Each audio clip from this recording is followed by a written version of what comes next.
द्वारा उपकृत होबे 2036 सुधा ओडिशा हबो विकसित ओडिशा। तेबे वर्तमान नयागढ़ चीनी कल नहीं मुख्यमंत्री मोहन माझींकर बड़ प्रतिक्रिया।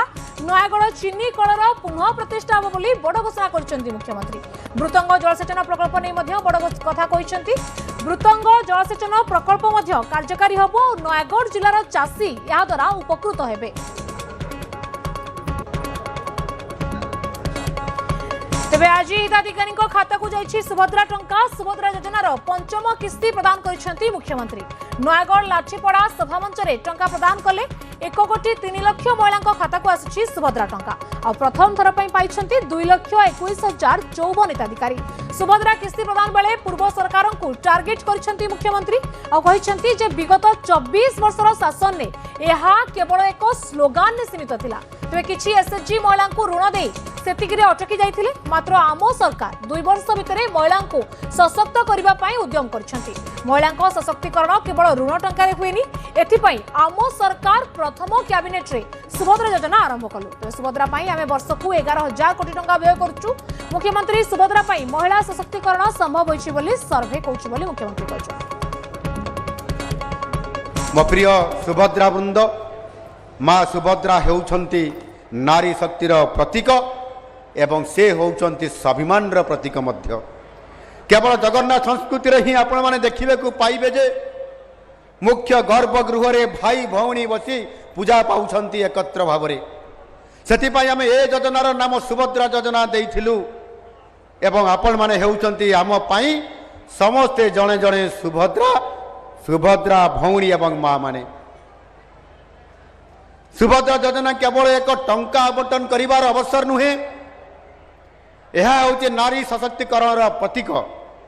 आपण माने प्राय 24 वर्ष है नारी सशक्तिकरण स्लोगान आम सरकार आसबार पूर्वर गत 24 वर्ष धरिक शुणुले। आई सशक्तिकरण मॉडल थिला प्रत्येक स्वयं सहायिका गोष्ठी मानंकु एसएचजी मानंकु महिला एसएचजी मानंकु किछि ऋण प्रदान करिबा, रिवॉल्विंग फंड आकार रे किछि ऋण प्रदान करिबा। ये केवल गोटिए ही ये सशक्तिकरण गोटिए संज्ञा थिला।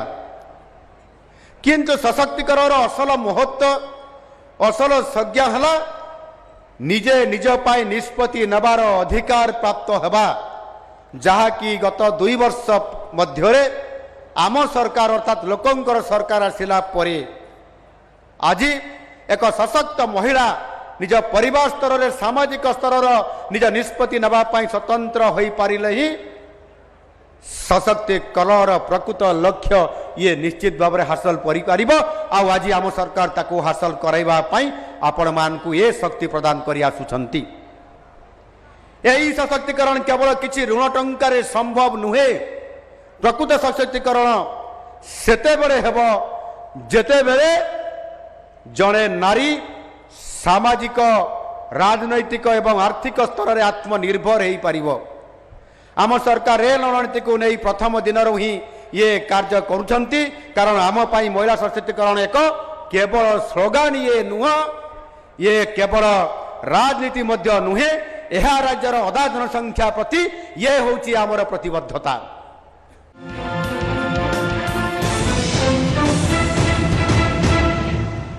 अकाउंट रे ए पहुंचला सुभद्रार पंचम किस्ती।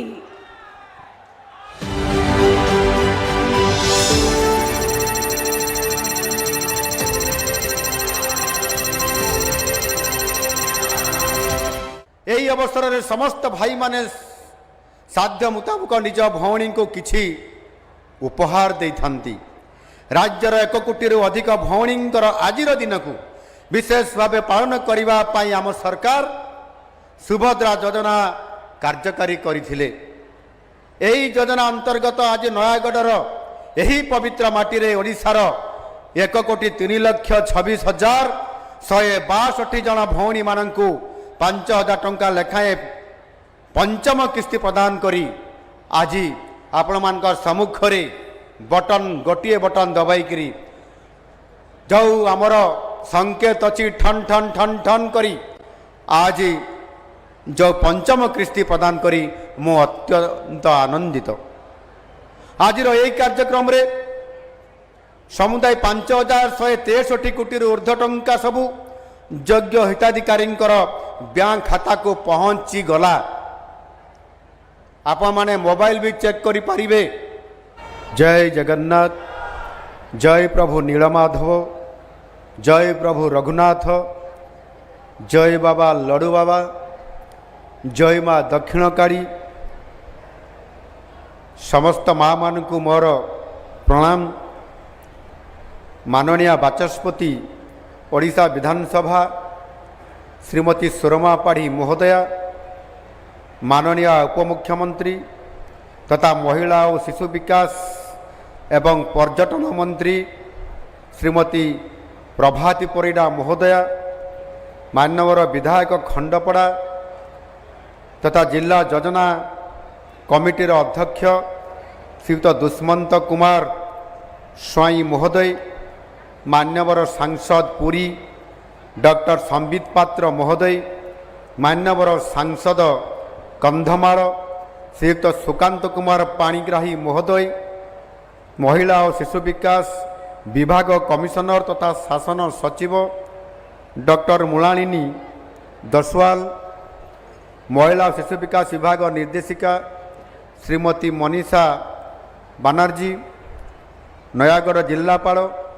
श्रीमती मधुमिता रथ, उपस्थित विभागीय समस्त वरिष्ठ पदाधिकारी वृंद, एटी उपस्थित थिबा गणमाध्यमर समस्त बंधुगण एवं एठारे उपस्थित समस्त मोर अति आदरर सुभद्रा माँ माने एवं भौणी माने, आपण मानकु समस्तंकु सादर नमस्कार। पवित्र गम्हा पूर्णिमा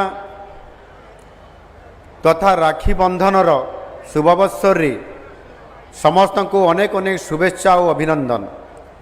आज यही पवित्र दिन रे मु महाप्रभु श्री जगन्नाथଙ୍କ निकटरे आपण तथा आपणकर परिवार वर्गंकर मंगल कामना करुछि। महाबाहु समस्तंकु आशीष प्रदान करंतु। मो प्रिय भौणी और माँ माने, आम शास्त्र रे लिखित अछि जत्र नाज्यस्तु पूज्यन्ते रमन्ते तत्र देवताः, जो त्रैत्रास्तु न पूज्यन्ते सर्वास्त त्राफला क्रिया। अर्थात जेउठी नारी को सम्मान दिया जाए सेठारे देवता माने वास करती, आउ जेउठी नारी को सम्मान दिया जाए नहीं सेठारे जेते धर्म कर्म कले सुधा ताहा निष्फल होता है। भारतीय सभ्यता जेबेठारू आरंभ हैला सेबेठारू नारी को देवीर स्थान दिया जाइअछि।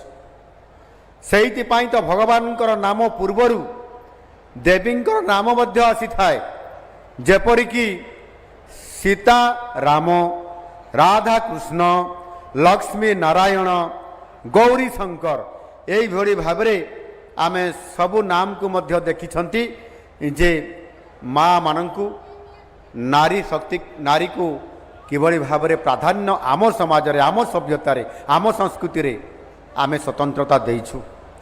एठारे उपस्थित समस्त शक्ति स्वरूपिणी माँ मानंकु तथा ओडिशार समस्त नारी शक्ति को मु पुनर्बार आउ थरे प्रणाम जनाउछि। आम हिंदू परंपरा रे राखी पूर्णिमार एक महत्वपूर्ण वार्ता अछि।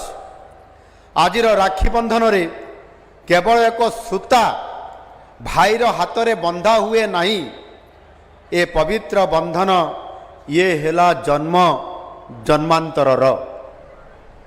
आम संस्कृति रे जने झियो विवाह बंधन रे आबद्ध हेले अनेक संपर्क रे परिवर्तन आसी थाए, किंतु भाई भणीर संपर्क रे कौन सी परिवर्तन आसी न थाए।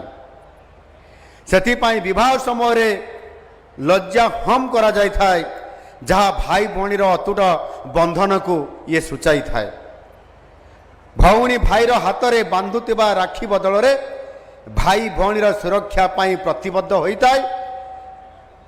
ଏପରି ସୁନ୍ଦର ପରମ୍ପରା ଓ ସଂସ୍କୃତି କେବଳ ଆମ ସଭ୍ୟତାରେ ହିଁ ଆମ ଭାରତରେ ହିଁ ଦେଖିବାକୁ ମିଳିଥାଏ।